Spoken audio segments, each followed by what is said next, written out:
प्राणों का अवरोधन करके वैष्णव तंत्र जाल बुन दिया उर्मिला ने, जिससे लक्ष्मण जी उस महाबाण के द्वारा भी ये सचेत रावण के विशेष पक्ष हैं। तो विशेष पुत्री है प्रमिला, महान वर्चस्वती। और जो बात एक दिन सीता जी ने अनुसुईया से कहा कि रघुनाथ जी किसी स्त्री की ओर आंख उठाकर भी नहीं देखते, यही प्रतिष्ठा लंका में कुमार मेघनाथ, युवराज मेघनाथ की है कि जिनकी मन की वृत्ति असुरकुल में होकर के भी और सिवाय प्रमिला को छोड़ करके उन्होंने अन्यत्र कहीं दृष्टिपात नहीं किया है पत्नी प्रति। इसलिए ये प्रमुदा का महर्षि ने तो कम वर्णन किया, लेकिन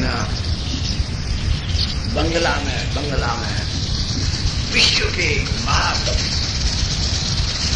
महान प्रतिष्ठित कवि माइकेल मधुसूदन दत्त, उन्होंने इसी मेघनाथ के ऊपर एक महाकाव्य की रचना की, मेघनाथ वध, जो विश्व का एक महाप्रसिद्ध महाकाव्य है, most famous and important epic, जिसके बड़े बड़े अनुवाद अंग्रेजी में भी हुए हैं, लेकिन ओरिजिनल उसका बंगला में है। उसको पढ़ने के बाद में तो जावा जो काव्य के सरस लोग उसकी माधुरी को जानते, लेकिन मेघनाथ की प्रचितंगता में ईसाई संस्कार के कारण क्रिश्चियन,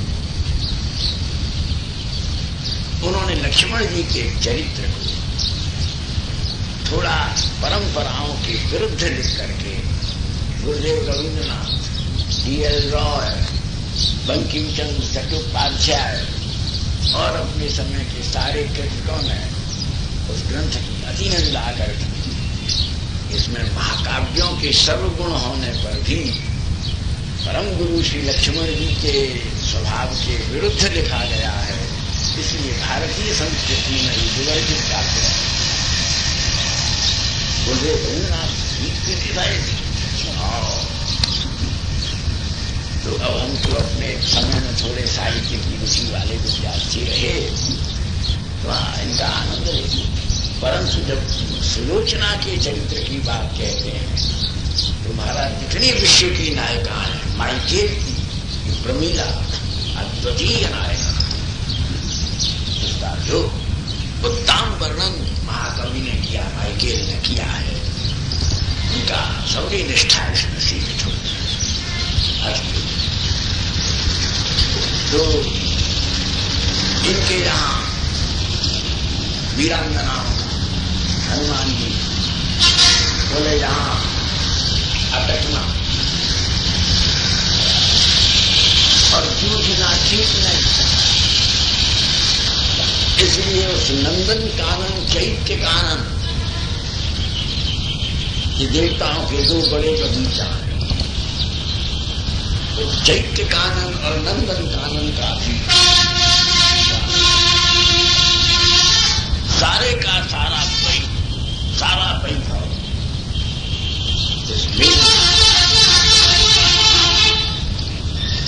मेघनाथ के प्रमुदा का नाम है, हनुमान जी इसको लाभ। मेघनाथ के अपने भवन की यह जो यहां सब बड़े तपस्वी लोग रहते हैं, मेघनाथ ने किसी अनाचारी, दुराचारी, व्यभिचारी, किसी भी दुष्ट को अपने परिवेश में बसने नहीं। इसलिए यहां ऐसा था कि महाराज जो भी चलता था किसी को डिस्टर्ब नहीं करता। यहां तो भैया कब आए, कहां से आए, अरे प्रणाम करो, आनंद है, सारे का सारा खुशिया की तरह से भेद क्यों रहना चाहते हो।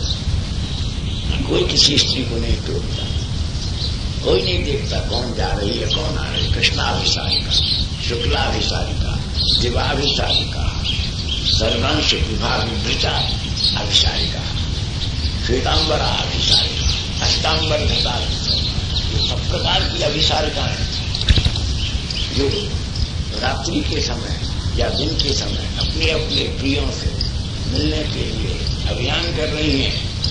ऐसे कपड़ा से मेकअप करके लोग ये समझ रहे हैं कि स्त्री नहीं है, चांदनी जा रही। ऐसा श्रृंगार किए हुए कि मानो अमावस्या की रात्रि धरती पर उतर आई। महाराज मुक्त केशनी अरुणंत कवरी चूड़ाकृता कृतवल्ला, कोई अपने अपने जा रहे हैं, कोई किसी को न टोकता न रोकता न देखता। बार बार हनुमान जी याद कर रहे हैं कि मैं लंका में आया हूं, मैं लंका में हूं कि स्वर्ग में हूं, मैं अमरावती में हूं कि अलका में हूं, मैं सिद्धलोक में आ गया हूं कि पाताल में। नहीं, मैं रावण की लंका में। इतना अनुशासन, इतना एडमिनिस्ट्रेशन। हनुमान जी द्वार द्वार गए कि कोई एक व्यक्ति या कोई एक स्त्री ऐसी मिल जाए जो रावण की निंदा करे, जो रावण की कोई फूल बताए, जो यहाँ का कोई रहस्य दे। सारी लंका में हनुमान जी थक गए, कोई स्त्री किसी भी एंगल वर्ग ऐसी नहीं मिली जिसने राक्षसी रावण के प्रति अपनी आंतरिक श्रद्धा अधिक कर और उसकी प्रशंसा। हनुमान जी चक्कर में पड़ रहे, ये कोई रहस्य है। देखने में महाउद्धत उद्दंड, लोग उसको अनेक प्रकार के अनाचार करने में प्रवृत्त मानते हैं, लेकिन जब लंका के वातावरण में देखता हूं तो महाराज यहाँ तो बड़ी बड़ी सुंदर पुरुष, बड़ी बड़ी सुंदर स्त्री, तरह तरह के श्रृंगार अलंकार, सब प्रकार की विभूति वैभव सिद्धि। फिर हनुमान जी ने देखा कैसे इसका अनिष्ट हो सकता है। तो मंगल को ठीक करने के लिए, शनिचर को ठीक करने के लिए, बुध को ठीक करने के लिए, गुरु को ठीक करने के लिए, शुक्र को ठीक करने के लिए, शनि की दशा मिटाने के लिए, सूर्य को सिद्ध करने के लिए अनुष्ठान कर रहे हो। रावण ने कारागार में उल्टी लटका, शनिचर आंख फाड़ करके आज हनुमान जी से कह रहे हैं महावीर हमको बचाओ।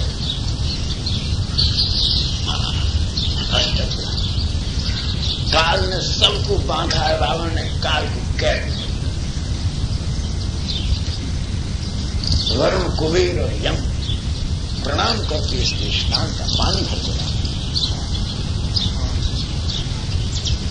और इसके घर में दिया नहीं चलता। 24 घंटे ड्यूटी दे करके सूर्य चंद्र अपनी एक एक मूर्ति उपस्थित करके लंका के प्रांगण को प्रकाशित करते।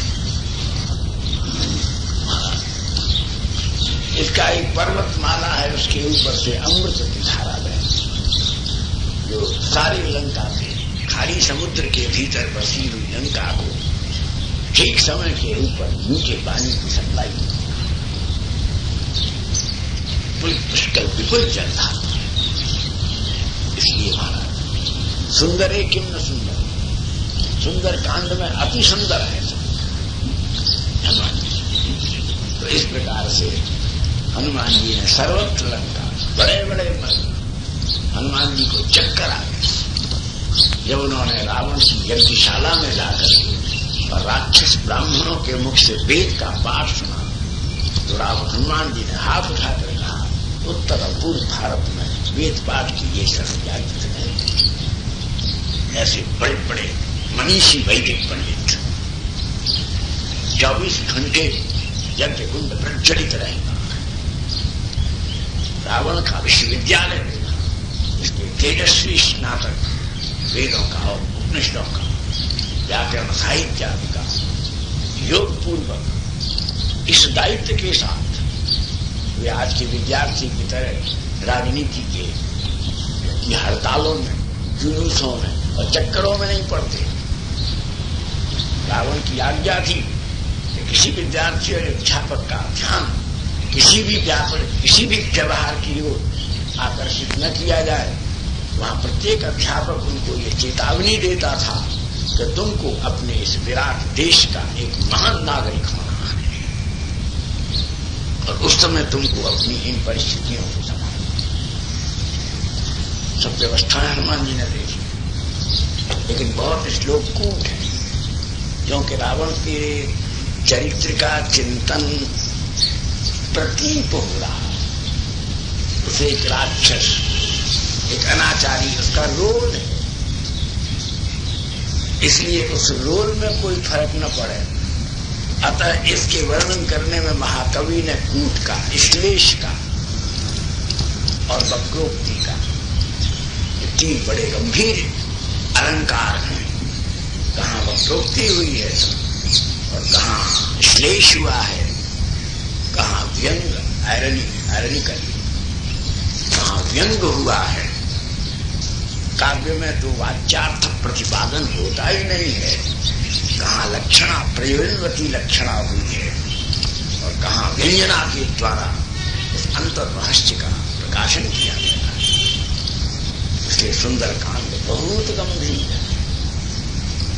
सुंदरकांड के में तो महर्षि वाल्मीकि की, जैसे गोसाई जी की प्रतिभा, तुलसीदास जी की प्रतिभा रामचरितमानस के अयोध्या कांड में हुई है। उन्होंने पहले अयोध्या कांड ही लिखा था, पीछे भक्तों के कहने से बालकांड, अरण्यकांड, किष्किंधा कांड, लंका कांड, उत्तरकांड दिखाई। तो इस प्रकार लेकिन वाल्मीकि की संपूर्ण प्रतिभा सुंदरकांड, सारे कवियों के समुदाय में ये बात कही जाती है कि सुंदर ही क्यों न सुंदर। सुंदरकांड में क्या सुंदर नहीं है, इसकी तो स्वतंत्र कथा है सुंदरकांड। इस प्रकार से श्री हनुमान जी महाराज ने सारे लंका का पर्यवेक्षण किया, सारे शिविर में, और इस प्रकार से फिर कुछ निराश होकर के, फिर उत्साहित होकर के, नया उपक्रम करके और हाथ उठा करके ये प्रतिज्ञा की कि मैं तब तक, चाहे मुझे संपूर्ण ब्रह्मांड को उलट पलट कर देना पड़े, मैं तब तक विश्राम नहीं करूंगा जब तक श्री किशोरी जी का अन्वेषण नहीं करूंगा। मैं रघुनाथ जी के पास में असफल और निराश नहीं रहूंगा। इस प्रकार से तब फिर चलते चलते महाराज प्रमोदाकानंद सीमा अतिक्रमण करके हनुमान जी ने कहा कि अब यहाँ तो सब पर अभी लगती है, लंका का परिकूटा यहाँ समाप्त हो रहा है। तो उन्होंने ऊपर एक बड़े भारी ताल वृक्ष के ऊपर आरोहण किया और आरोहण करके देखा, चकित हो, ये क्या, यहां तो कोई चारों तरफ घूमने के बाद भी इसमें प्रवेश करने का तो किसी का साहस ही नहीं हो सकता। यहां तो मंत्र जाप और यंत्र, तीन तो सिद्धि के विषय है। किसी ने तंत्र सिद्ध किया, किसी ने मंत्र सिद्ध किया और कोई यंत्र पढ़ है। आजकल का विज्ञान यंत्र बना है। हम लोग यंत्र के साथ में, पुराने जमाने के लोग यंत्र से साथ मंत्र की भी संसिद्धि करते थे और तंत्र को संसिद्ध करते थे। मंत्र तंत्र किसी के पास नहीं है। पश्चिम के पास यंत्र है, हमारे यहां भी अब कम होते जा रहे हैं। यंत्र तंत्र मंत्र तीनों कम हो रहे हैं, षड्यंत्र बहुत बढ़ रहा है। हर आदमी षड्यंत्र बना करके इनका व्यवसाय करना, पंडित इसका व्यवसाय करना, इसलिए उसके प्रति आस्था खत्म हो रही है, पंडितों के प्रति भी और विद्या के प्रति, क्योंकि उसने षड्यंत्र का आविष्कार किया है, उसे व्यवसाय बना दिया है। हमारे यहाँ चारों विद्या व्यवसाय की नहीं, अपराध है। ज्योतिष से व्यवसाय करना, वैद्यक का व्यवसाय करना, शिक्षक का, विद्या का, अध्यापक का व्यवसाय करना, और इसके अलावा ये अनुष्ठानिक कोई मंत्र का जप करा। अब आप चारों को ही पंडितों ने घोर व्यवसाय बना दिया, पत्रा खोल खोल कर बैठ के व्यवसाय करना, चाहे थोड़ा ज्ञान है, और तंत्र की सिद्धियां कहां हो सकती। तो इसलिए खैर रावण हनुमान जी देख रहे हैं यहां तंत्र मंत्र और प्रकांड यंत्रों बनी हुई है, और फिर आगे हनुमान जी चकित देख रहे हैं जिनके माथे की कुंतल राशि नागिनों की तरह फुंकारती हुई पृथ्वी पर घिसटती चल रही है, और जो हाथों में दिव्य मणि दीप लिए हुए, पैरों में सर्पों के नूपुर पहने हुए, और जिनके चूड़ाओं में कालियर नाग बैठे हुए, जिनके कंठ में मणि की कांतियों से युक्त श्रृंग पहनी हुई योगिनियों का दल नृत्य करता हुआ चला।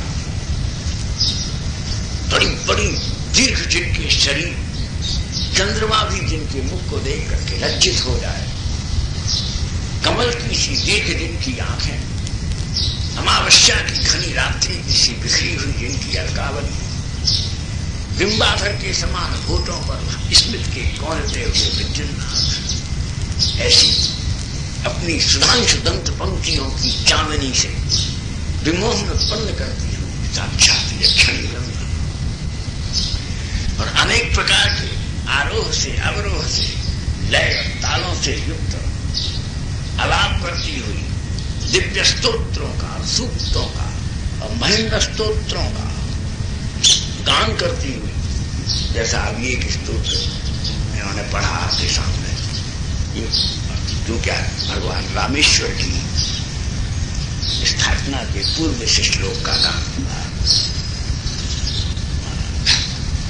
घनाकृत दामर छंद में है। तो इस प्रकार से यक्षिणी और महाराज सिद्धियां किया, और हाथ में त्रिशूल लिए हुए, रक्त तिलक माथे पर किए हुए, और महाराज सिंह जिनके वाहन है, समुन्नत जिनका मक्षस्थल है, व्याख्य चर्म जिनकी कटी में लिपटा हुआ है, जटाओं की तरह से जिन्होंने अपने केश बांध रखे, ऐसे भयंकर अघोर और अनेक प्रेतनी, पिशाचिनी, भूतनी, राक्षसी, अनेक पाताल भैरवी, आकाश भैरवी, और महाराज अनेक प्रकार के घंटाओं को शरीर से वादन करती हुई ताल भैरवी, हाथों में खड़ग लिए हुए, अपने भयंकर हाथ के द्वारा गर्जन करने वाली, भीत करने वाली व्यक्त हुई। इसलिए महर्षि वाल्मीकि ने लिखा कि कैलाश पांडुरंग दैत्य प्रासाद उच्चितम। ये सौरा क्या है? कैलाश पांडुरंग, ये सब कैलाश की विभूति है। भगवान गौरीनाथ जब अपनी समाधि में भगवती उमा को पार्श्व में लेकर के जगत जननी को बैठते हैं, तो शिवार्चन करने के लिए ये भूतनी, प्रेतनी, पिशाचिनी, राक्षसनी, योगिनी, यक्षिणी, ये विद्याधरी, ये सब की सब नृत्य करती हुई, गान करती हुई, दीपराग करती हुई, दीपराग शिवार्चन कर, शिव का अर्चन कर, शिवा पार्वती का अर्चन कर। ऐसा हनुमान जी ने मंदिर देखा और तमारुई महावेग शींच पाप। फिर हनुमान जी वहां से चल करके घने अशोक वृक्ष के ऊपर चढ़ गए, सूक्ष्म रूप धारण करके, और वहां जाकर के देखा कि वहां से बड़ा सुंदर स्फटिक मणियों का, विद्रुम मणियों का, पद्मराग मणियों का, चिंतामणियों का, नागमणियों का, प्रवाल मणियों का, वैरुध्य मणि, अरुण पीत, नीला इंद्रधनुषी रंग का, गगनचुंबी शिखरों वाला, जिसके ऊपर महान ध्वज लहरा रहा था, बड़े बड़े स्वर्ण के मणिमंडित कलश जिसके ऊपर रखे हुए थे। ऐसा भी महिमा में प्राचीन मंदिर की लंका का अर्चाजित है, लंका का अर्चना मंदिर है। इसके आगे विराट जगमोहन है और उसके चारों तरफ उसके पास विराट मंडप है, जिसकी कांति और जिसका वैभव इंद्रादिकों के लिए भी संभव नहीं है। संसार भर के खजाने लूट करके और वहां के माणिक्यों के ढेर ढेर से राक्षसेंद्र ने इस पूजित चैत्य प्रासाद की रचना की थी। स्वर्ण की लंका में ये मणिमहल इसका दर्शन किया। तब फिर जो है चंदनश्चैव कश्चित् बकुलैश्च विभूषितम्, चारों तरफ मौरिष्य, बकुल, चंदन के वृक्ष, जितने मालती, कुंद, चंपा, पारिजात, मंदार, महाराज बड़े बड़े सुगंधी चारों तरफ कुसुम वृक्ष थे, फूलों वाले, जहां 12 महीना बसंत रहता था और मलयान पवन के झकोरों के सुगंध की लहरों से और लपटों से अशोक वाटिका एक अपूर्व प्रकार के सौरभ्य से संयुक्त रहती थी। मधुकों की श्रेणी वहां विहार करती रहती थी। इस प्रकार से हनुमान जी कौतुक कुतूहल मन के भीतर एक बड़ा विस्मय, ये क्या वैभव है, इसकी कल्पना भी नहीं हो सकती, न भूतो न भविष्य। किसी के पराक्रम से और किसी के भाग्य से इतने बड़े वैभव का संचय नहीं हो सकता। देख रहे हैं महाराज स्वर्ण बड़े बड़े दिव्य अमृत सरोवरों के स्वर्ण कमल किंजल संयुक्त, और तब और आगे वृक्ष के ऊपर बढ़ गए।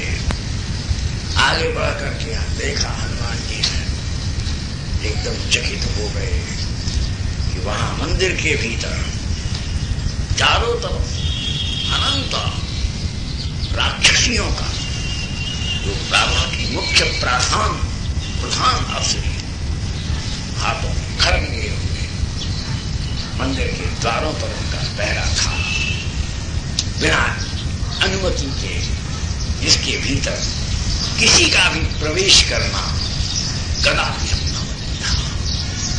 ऐसी सब स्त्रियां व्याघ्रचर्म पहने हुए, हाथ में खड़ग लिए हुए और वहां पहरे पर नियुक्त थी। हनुमान जी और आगे बढ़ गए। उससे आगे बढ़े तो एक सुरम्य शांत सरोवर से समाप्त।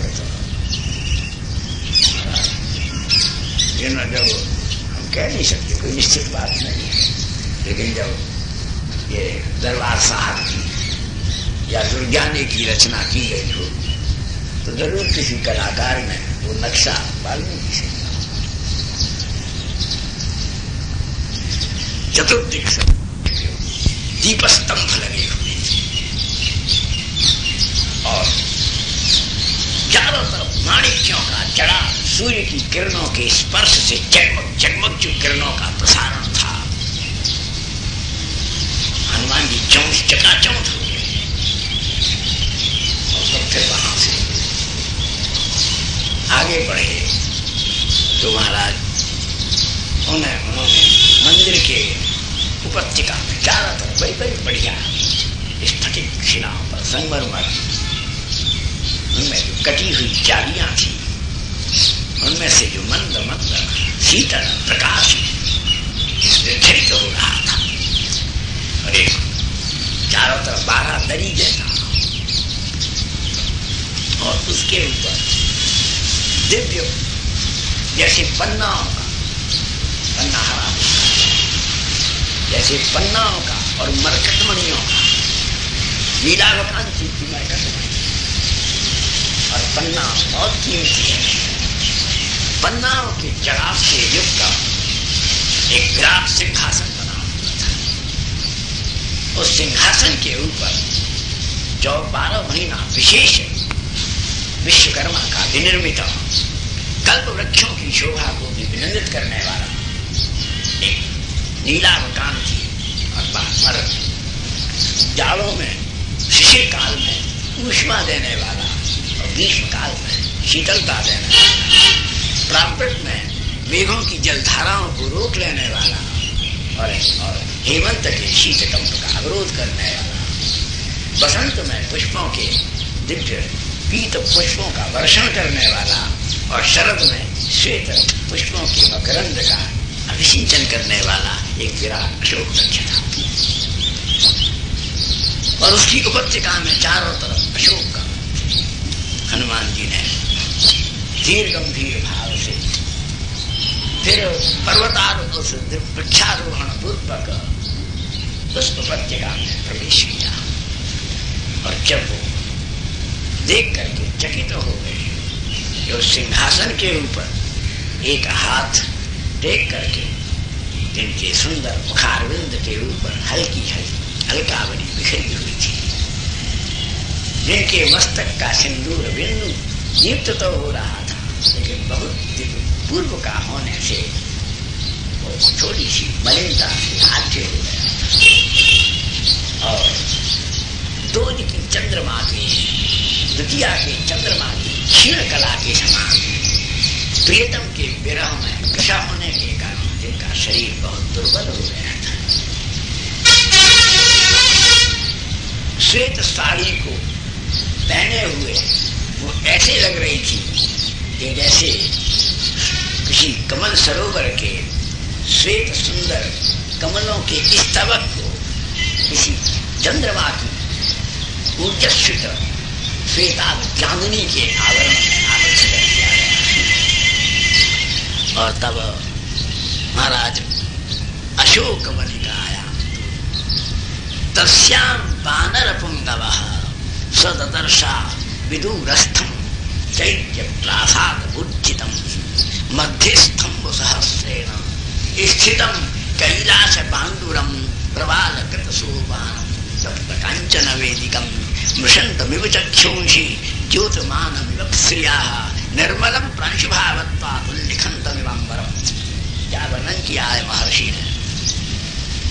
और उस वेदी के ऊपर ततो मलिन संवेदा, सब मंदिरों की देवियों का श्रृंगार किया जाता है, उन्हें सुंदर वस्त्र पहनाए जाते हैं, तो ये जो देवी बैठी हुई है वो मलिन संवेदा, इनके कपड़े वस्त्र बड़े मलिन साड़ी हो रही है और राक्षसी भी समाप्तता, चारों तरफ राक्षसियों का दल बैठा हुआ है।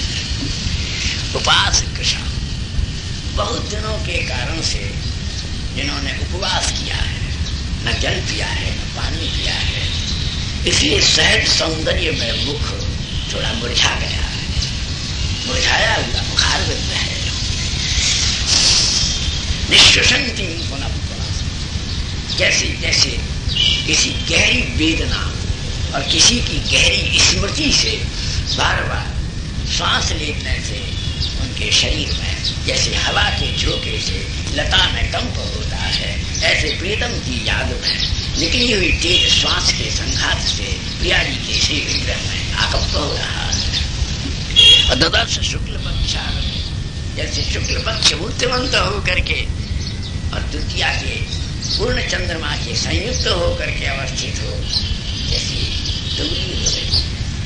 हनुमान जी यही बात रघुनाथ जी से कहेंगे। रघुनाथ जी पूछेंगे प्रिया जी कैसी हैं? सीता जी को देखा तुमने, कैसी लगती हैं? तो महाराज कहते हैं कि प्रतिपद पाठशीलस्य विद्येव तनुदंगता। ये विद्यार्थियों के लिए बड़ा प्रसिद्ध श्लोक है। हनुमान जी ने पूछा कैसी लग रही है किशोरी जी? बोले जैसे प्रतिपदा के बिना पढ़ने वाले, अध्ययन करने वाले विद्यार्थी की बुद्धि जितनी पतली होती है वैसी प्रिया। अब तो सब ईसाइयों का ही प्रभाव है ना, ईसाइयत का। एतवार की छुट्टी रहे, अपने संस्कारों में प्रतिपदा के दिन जो विद्यार्थी विद्याध्ययन करेगा उसकी विद्या कभी सफल नहीं होगी, निश्चय होगा। इसलिए हनुमान जी ने कहा प्रतिपद पाठशीलस्य, प्रतिपदा के दिन पाठशील पढ़ने वाला विद्यार्थी बुद्धि और विद्या।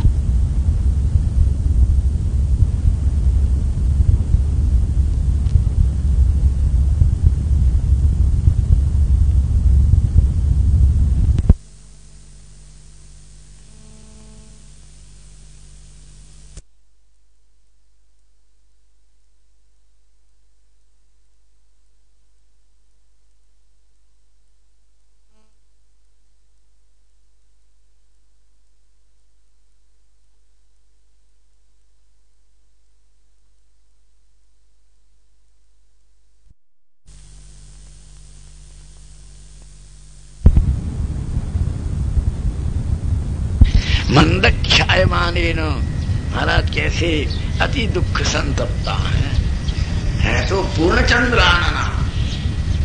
उस चंद्रमा से इस मुख की कल्पना नहीं हो सकती, क्योंकि वह सकलंक है, ये निष्कलंक है। इस निष्कलंक चंद्रमा चारुव्रत पयोधरा।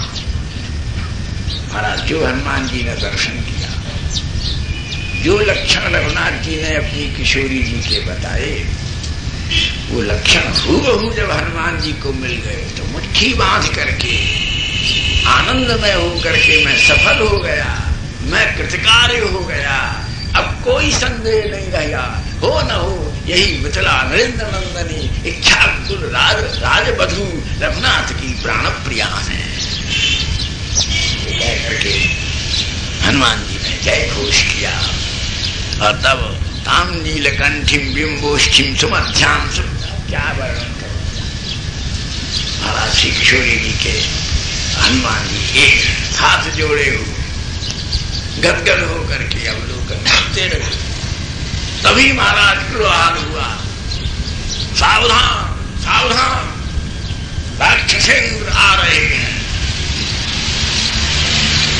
हनुमान जी बहुत छोटा सा रूप बना करके और अशोक वृक्ष, घने अशोक वृक्ष के भीतर ही ठीक किशोरी जी से ऊपर जाकर के अशोक वृक्ष में छिप गए। उन्होंने अपनी संपूर्ण कांति का भी संवरण कर लिया। नहीं तो किसी घने वृक्ष पर बैठ करके हनुमान जी ऐसे लगते थे जैसे किसी पेड़ में से उदय होने वाला बाल सूर्य झांक रहा। बालारुण कांति विलसित मारुति है। इसलिए महाराज चुपचाप बैठ गए। रावण देखा द्वार पर, देखो ध्यान से सुन जो महर्षि ने वर्णन किया। उस समय हनुमान जी देख रहे हैं और दरबार सिंह द्वार पर रावण आया। रावण ने आते ही अपना छत्र हटवा दिया, क्योंकि पहले तो राजाओं की जो स्टेट होती थी ना, जयपुर, बीकानेर, जोधपुर, इनमें कोई छत्ता नहीं लगा सकता था। छत्ता वर्जित था, छत्ता केवल राजा के लगता था। स्टेट में छाता, चाहे कैसी धूप हो चाहे कैसी वर्षा हो, छत्र धारण तो केवल महाराज को होता था। पीछे अंग्रेजों के समय में आकर के ये बंदिश हो गई। तो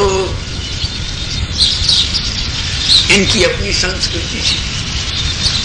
इन्होंने ये कानून बना दिया कि कोई 8 घोड़े की बग्घी पर नहीं चल सकता, इसलिए 1 घोड़े, 2 घोड़े और 4 घोड़े। हम लोग जो बीच के लोग थे, हम लोगों के यहाँ 1-1 घोड़े वाली विक्टोरिया थी। कुछ बड़े अमीर थे, उनके यहाँ 2 घोड़े वाली विक्टोरिया थी। बहुत बड़े जो हिंदुस्तान के सेठ थे, रंगनाथ जी का मंदिर बनाया, उनके 4 घोड़े की बग्घी थी। उन्होंने 8 घोड़े एक बार जोत लिए वृंदावन में। 3 लाख रुपया गई गवर्नर जनरल। फिर वो रोज फिर उन्होंने 12 घोड़े की बनाई, 32 घोड़े की सवारी, 50 लाख रुपया गई। तब फिर वायसराय ने उनको बुलाया, आप ऐसा मत करो, ये राजकीय कायदा है, आप 4 घोड़े की करें। तब फिर पीछे बड़े कौतुक थे। हम लोगों का समय और था,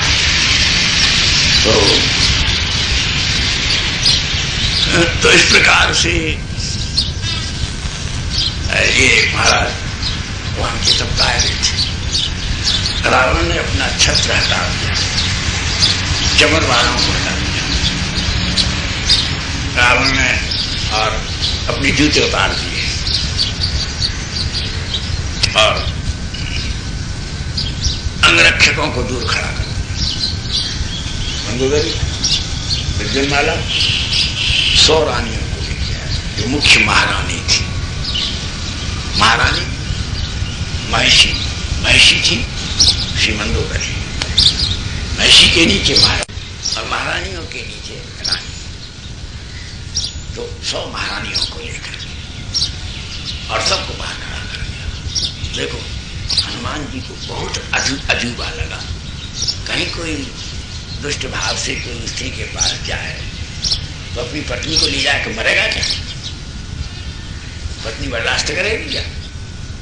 लेकिन हनुमान जी को बड़ा आश्चर्य, 1 नहीं 100 महारानियों, उनसे चमर हटा करके, छत्र हटा करके, पादुका उतार करके, और फिर सीधा नहीं यूं गया।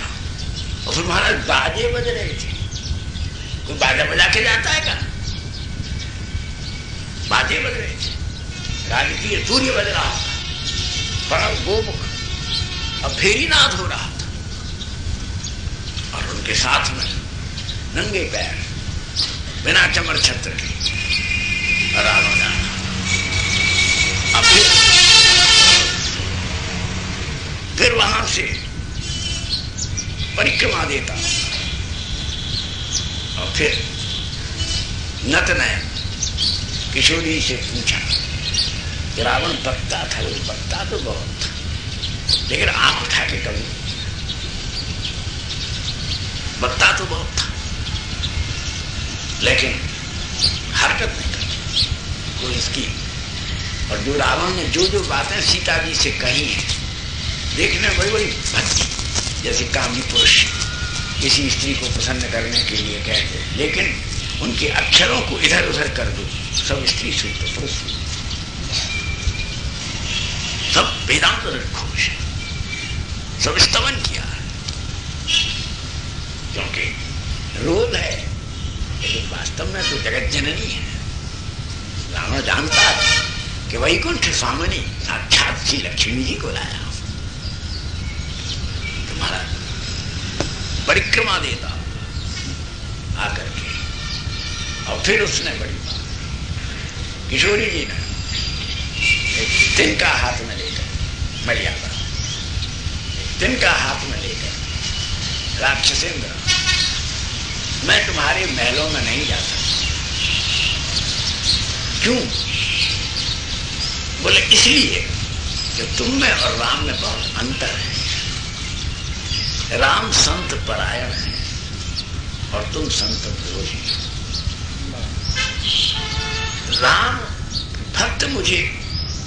राम मुझे इसलिए प्रिय है, मैं राम के किसी रूप पर, किसी और गुण पर रीझी हुई नहीं हूं। मैं राम को इसलिए अपना प्राणनाथ प्रीतम, अपना हृदयेश्वर स्वीकार करती हूं कि वो अपने वो दीनबंधु, वे दयालु हैं, वे संत परायण हैं। उनका यही गुण मेरी रीच का कारण है। मैं तुझ पर कैसे प्रसन्न हो सकती हूँ? वो दोनों तरफ लगा लो। मैं कैसे तुमको प्रसन्न हो सकती हूँ? मैं कैसे तुमको स्वीकार कर सकती हूँ? तुमने ऋषियों की हड्डियों के ढेर लगा दिए। तुमने कितनी कुलंगनाओं का तप नष्ट किया है। जाओ और तुम अपने भ्रम को दूर करो। राक्षस, तुम अपने भ्रम को दूर करो। मैं तुमसे कह देती हूं, मैं राम की पत्नी नहीं हूं, केवल राम की पत्नी नहीं। क्यों तुम्हारा ब्याह नहीं हुआ? बोले ब्याह तो हुआ, ब्याह होने से क्या होता है? हजारों पत्नियों को पकड़ लाया कि नहीं? तू पत्नी होने से क्या होगा? मैं राम की प्रेयसी, मेरे बिना राम नहीं रह सकते, मैं राम के बिना नहीं रह सकती।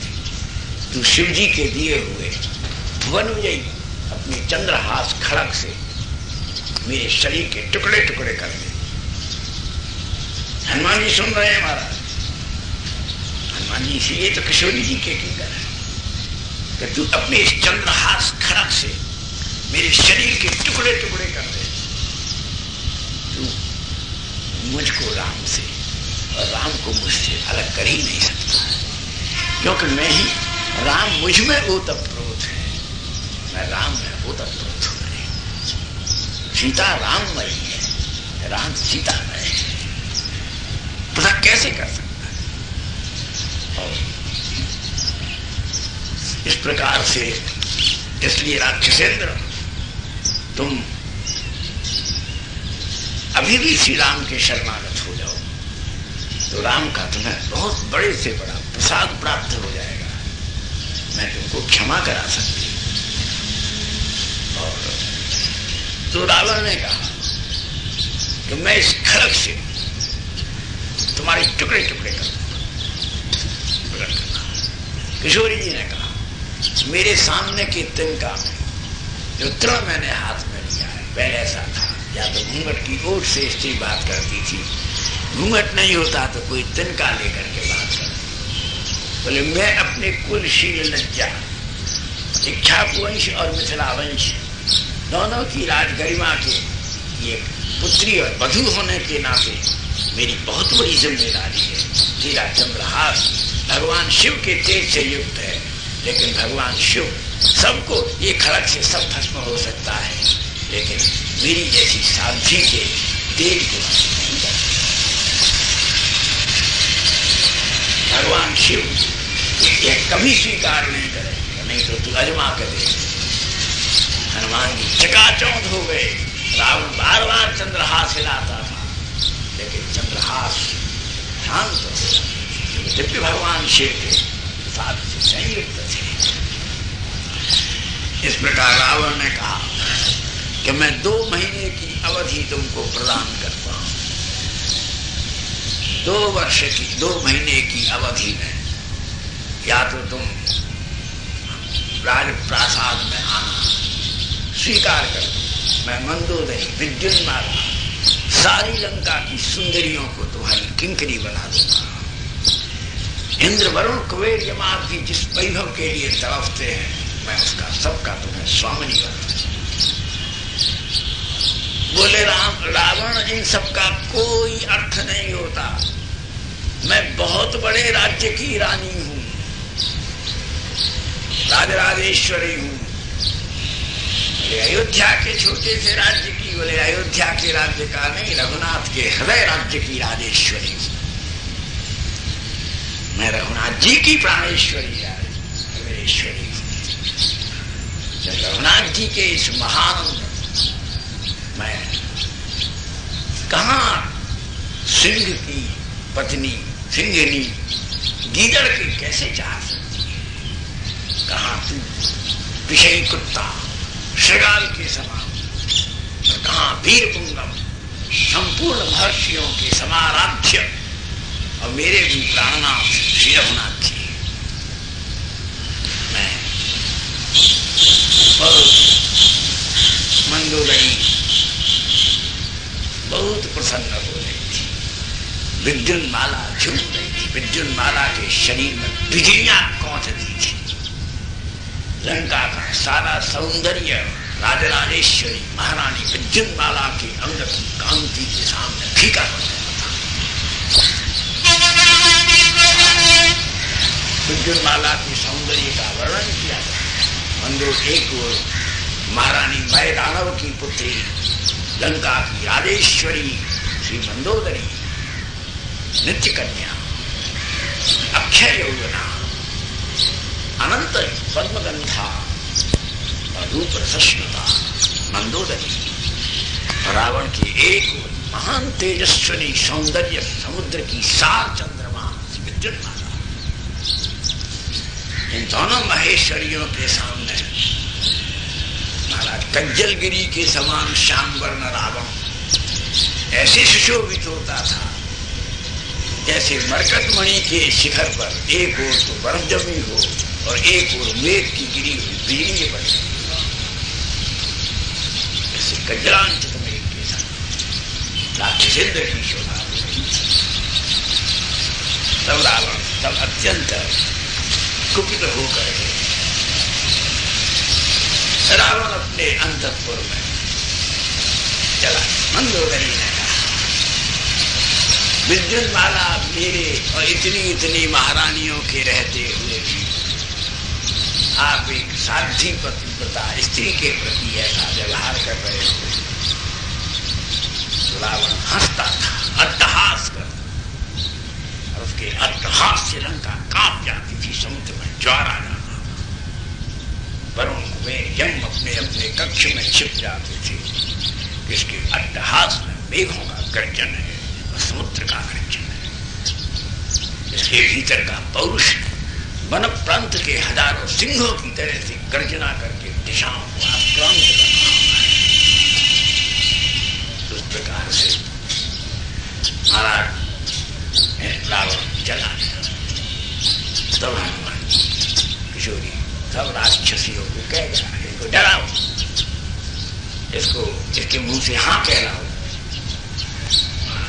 जैसा दुष्ट लोग करते हैं वो नाट्य है। बड़ी बड़ी राक्षसी, कोई के पेट में मुंह है, कोई का सिर नहीं है, कोई एक हाथ की है, कोई 3 हाथ की है, कोई 3 पैर की है, कोई की महाराज गर्दन क्या है, भैंस है मोटी हुई, कोई की आंखें ऐसी बिड़ाल की सी भयंकर है, कोई के बड़े बड़े दांत हैं, कोई हाथ भर की बाहर सांप की सी जीभ निकालती है। अरे मेरा बस होता तो मैं तुझको घी दे करके कढ़ाई में उसमें थोड़ा सा जीरा गिरती और हींग गिरती और फिर तुझको छौंक करके या चटनी से बना के स्वाद ले लेके खा। किशोरी जी को डरा रही, मैं तो तेरी इस तोता की सी नाक को खाती, मैंने सूप न खाती, नाक कटवाई, मैं घी में भून करके तेरी नाक खा। कोई कहती मैं तो तेरी दोनों दाल खाता। और भयंकर कोई बिल्ली की सी, कोई सुअर की मुख की, कोई कुकर के मुख की, कोई व्याघ्र मुखी, कोई हस्ती मुखी, वो राक्षसी। तरह तरह के कठिन वाक्य, कठिन तरह के भय। देखो ऐसी सब परिस्थितियों में अपने पन को रखना कितनी बड़ी बात है। परंतु इसीलिए आज उस तकलीफ का जहर पी गई तो आज भारतवर्ष करोड़ों करोड़ों लोगों की, चाहे कितनी नास्तिकता हो जाए, चाहे कितने भी दूसरी संप्रदायों के लोग इस निर्गुण ब्रह्म के प्रतिपादन में राम जी का खंडन करें, भाषण दें, सीधे साधे समाज के स्त्री पुरुषों को भड़का दें, लेकिन हिंदुस्तान की खून में बहता हुआ, श्वासों में बसा हुआ, संस्कार में बसा हुआ, लक्ष लोगों की आत्मा में रंगता हुआ सीताराम जी के चरित्र को कौन दुर्बल? ये भारत है। जिस दिन ये नहीं रहेंगे भारत नहीं रहेगा। जोग्राफिकल भौगोलिक सीमाएं रह जाएंगी। संस्कृति संपन्न भारत महाराष्ट्र नहीं रहेगा जिस दिन रामायण महाभारत। इसलिए ये तो सनातन धर्म की जनता है। आप लोग दुर्बल हैं, चाहे जिसको सुनते हो, चाहे जिसके पास चले जाते हो, चाहे जिसको पहचाने जाते हो और कहते हो हम बहुत उदार हैं। अरे भैया, जो तुम्हारे धर्म का, संस्कार का, परंपरा का खंडन करता है, उसको उसके पास जाने के समय श्री कृष्ण की इस वाणी को तो याद कर लो कि स्वधर्मे निधनम श्रेय परधर्मे भयावह। अरे अपने धर्म में रह करके मर जाना ठीक है, दूसरे के धर्म में अमर होना बहुत बुरा है। धर्म में धर्म है। इसलिए सीताराम जी श्री इनसे बड़ा कोई इष्ट नहीं हो सकता और श्री कृष्ण से बड़ा कोई गुरु नहीं। वंदे कृष्णम जगत गुरु। इसलिए हनुमान जी महाराज चले गए और रावण चला गया तो हनुमान जी महाराज ने देखा राक्षसी बहुत तंग कर रहे। एक वक्त तो आवेश आया, पराक्रम के साथ में धैर्य, शौर्य का मित्र धैर्य है। तभी महाराज दो सखी थी, सब जगह सज्जन है, सब जगह त्रिजटा और शर्मा, विभीषण की पुत्री और पत्नी,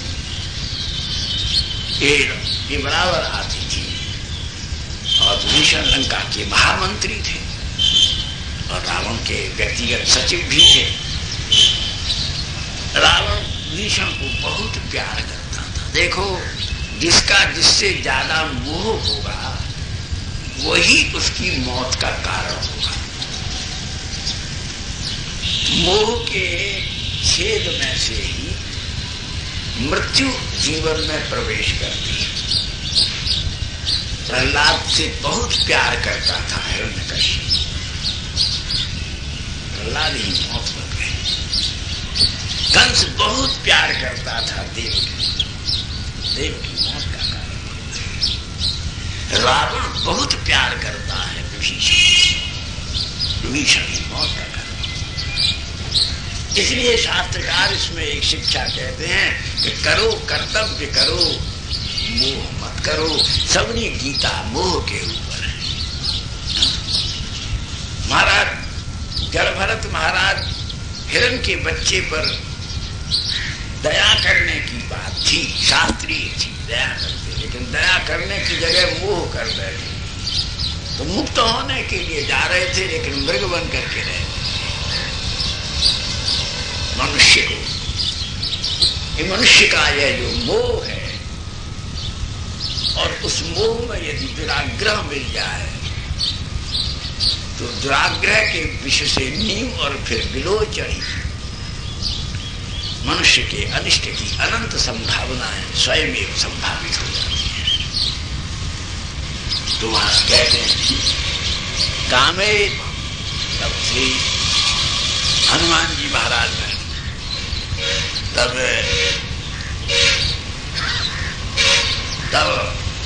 श्री शर्मा त्रिजटा ने कहा मैंने स्वप्न देखा, एक बंदर आ गया,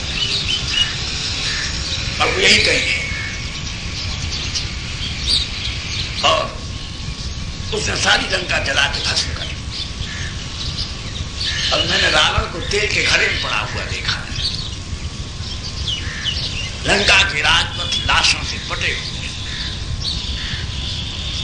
केवल मैंने देखा है तो केवल विभीषण को कुछ अच्छी दशा में देखा, और ये सब अनिष्ट की ओर है।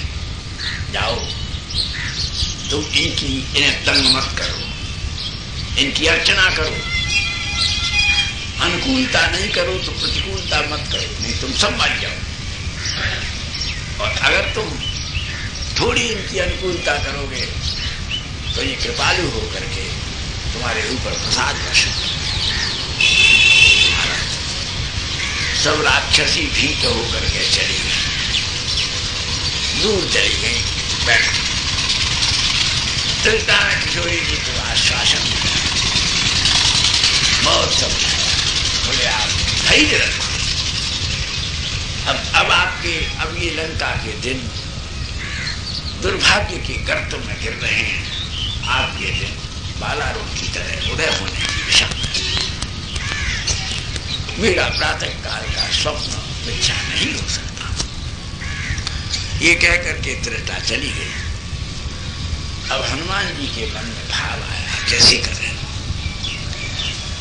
श्री किशोरी जी नीचे बैठी हुई है माता, और मैं ऊपर बैठा हूं। ये तो उचित नहीं हुआ। और परिस्थिति सोई हनुमान जी के मन में स्फूर्ति है। देखो, महात्माओं का कोई समस्या आती है, पर उनके अंतर विवेक से तुरंत उसके समाधान का उदय हो जाता है। यही महानुभावों का वैशिष्ट्य है। उसी समय हनुमान जी ने निश्चय किया कि ऊपर बैठने का अधिकार व्यास। अगर व्यास ऊपर कथा बांट रहे और स्वयं रघुनाथ, आजकल के महात्माओं ने इस मर्यादा को तोड़ दिया। नहीं, व्यास के बराबर बैठने का किसी का अधिकार नहीं। स्वयं पिताजी हैं, स्वयं बाबा हैं, स्वयं भगवान भी आ गए तो भी उनको नीचे बैठना। व्यास आसन से उतरने के बाद प्रश्न ही नहीं।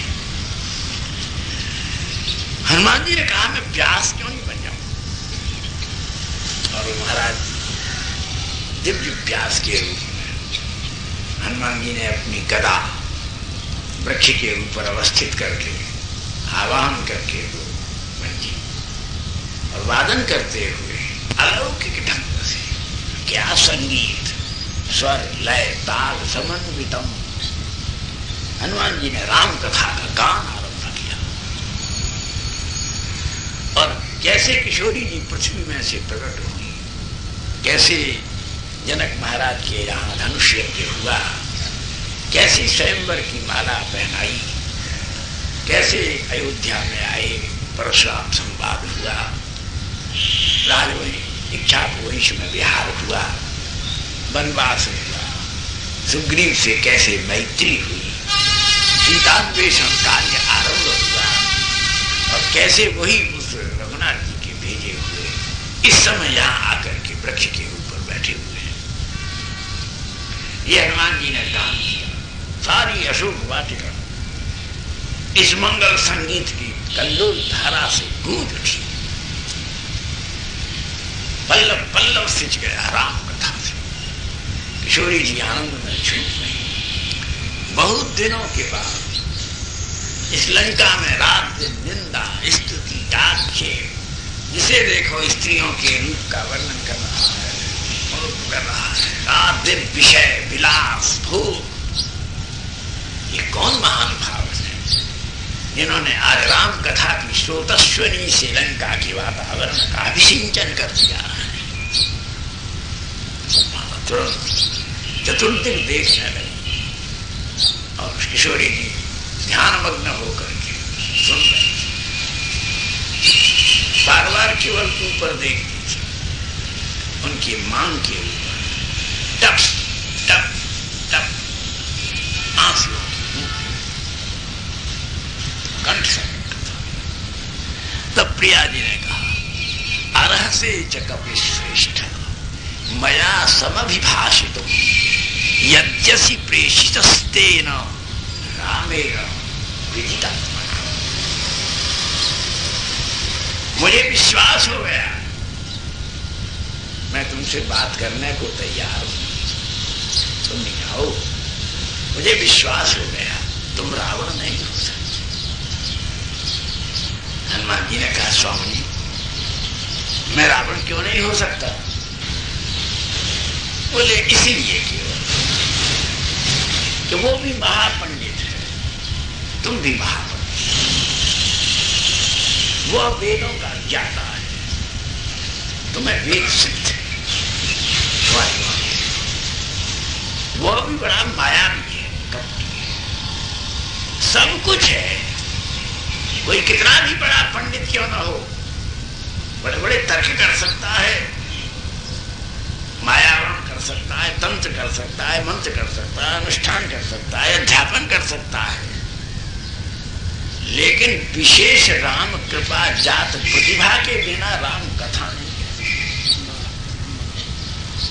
कोई पंडित कहे कि हम कथा करो इधर उधर तोड़ मरोड़ फोड़ करो। एक तो कथा की भंगी अलग है जो परंपरा सिद्ध पुरुषों के पास, और वो किसी की कमाई नहीं है, वो बाप बाबा पर बाबा के समय से संस्कार रूप में प्राप्त। तुम प्रतिभा संपन्न हो, तुम किसी बहुत बड़े गुरु के शिष्य, वैष्णव गुरु के शिष्य, ऐसी निष्ठापूर्वक कथा कहते हैं।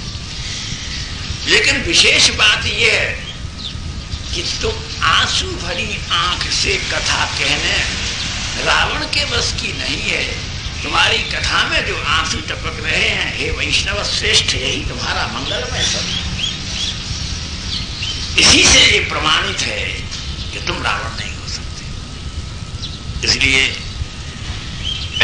प्रेषित रामेण प्रेषितस्तेन इति विदात्मना सवभाषितो, तुमको श्री रघुनाथ जी ने भेजा है और तुम श्री राम के हो, इस बात के विश्वास होने के बाद ही मैं तुमसे बात करने के लिए उद्यत हूं।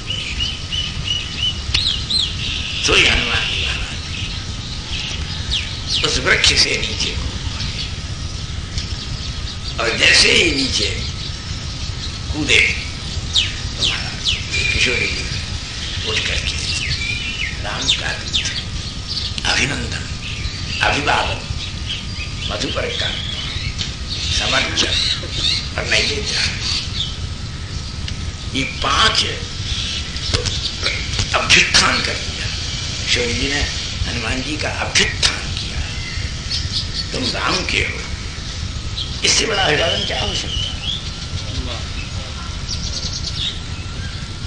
अभय मुद्रा कर, इससे बड़ा महान का अभिनंदन क्या हो सकता है?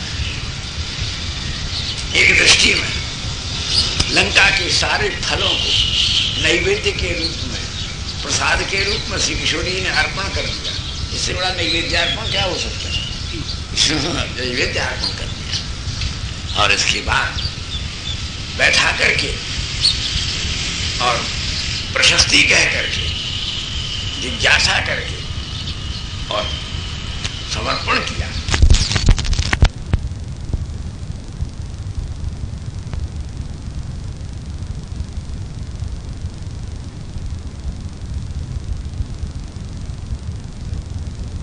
समर्पण किया तो रघुनाथ जी का संदेश की जिज्ञासा की और हनुमान जी को प्रसादित किया। प्रसादित क्या किया कि जब हनुमान जी साष्टांग, जब हनुमान जी प्रणाम करने के लिए पृथ्वी पर माथा रख